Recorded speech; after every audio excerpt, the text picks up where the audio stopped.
One thing is sure, majority of Nigerians are not yet happy with the development since the inception of this administration. And like we have said earlier, we have to take this issue of Port Harcourt Refinery, with cautious optimism. As long as we're praying that it turns out the way we expect, but we still have to be very careful so that we don't get, you know, disappointed and dejected at the end of the day. Real quick, you have the National Bureau of Statistics saying that 3.42% gross that's the GDP growth in Nigeria. Also, a drop in unemployment in Nigeria. We have Nigeria Employers Consultative Association. They should know. They are the employers of labor. You also have the Conference of United Political Parties saying that this is not in tandem with the reality on ground. You also have Nigerian Association of Chambers of Commerce, Industry, Mines and Agriculture. These groups should also know about employment within these sectors, as it were. They are saying that the latest figures coming from the NBS in terms of output growth and the labor market are false. What do you make of this? I agree 100% that these figures are false. We said it here 2 3 weeks ago that NBS is beginning to, show and demonstrate that truly is an agency of government. It's not the independent, even the Independent National Electoral Commission is not independent. So some of these figures, they are like, you know dancing to the music, that we can't know the player. We can't see the player. We can only see the dance. And I think that's what is happening now. They are becoming gradually unrealistic in their statistics. Just a moment. If you say that, going by what Nasima and of course NECA is saying concerning this, that this is not in tandem with the reality, that will mean, because it is based on these figures, that the federal government will make plans for Nigerians. It is based on these figures, for instance, that it will make its projections for Nigerians. The budget will be based on figures like this.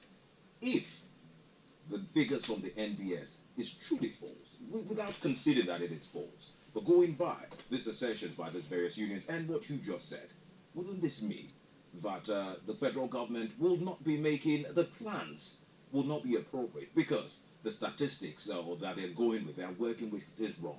Does this not spell doom in terms of economic planning for Nigeria?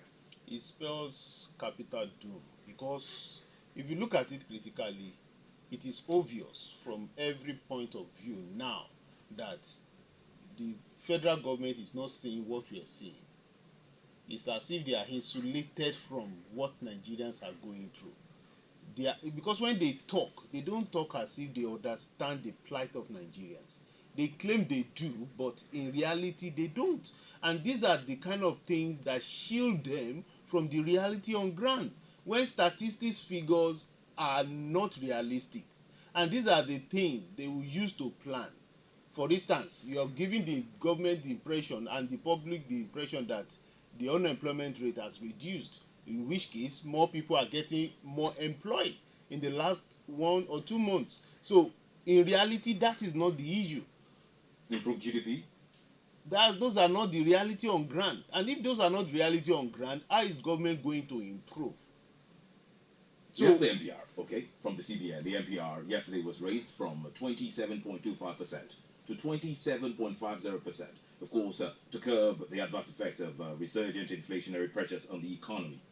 That is from the CBN. Once again, we have taken this part of increasing the NPR. Of course, you have those who are already speaking against this. You have an expert saying that they revalue the naira, not the NPC, as it were. What do you make of this constant move by the CBN? Is it having any effect? Could it be said, for instance, that that effect is what has positively affected the figures that we are seeing from the NBS? One of the things we have seen is that some of these agencies and arms of government are beginning to work, together to in a kind of like a kind of propaganda to put positive narrative about the government not minding the reality on ground. This we have said it here several times about the CBN and the interest rates. Increase in interest rate.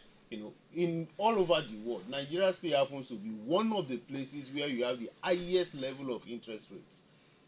and we are complaining about inflation. They said it will bring down inflation. This interest rate has been going up for the past 1 year, And inflation keeps going up. and the inflation keeps going up. It shows that it's not working.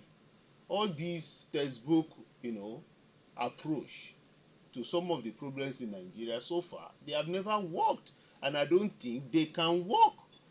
Following the postulations of IMF, World Bank, and to solve our internal problem, so far they have never worked, and I doubt if they will ever work. We have to look inward and be more innovative and proactive in the way we approach our problems. Or we should be patient with the government. We were patient, and then you have a part of the Harcourt Refinery working. Maybe if we're patient enough. Yes, I was patient. I was patient 10 years ago. Lulu, I was patient.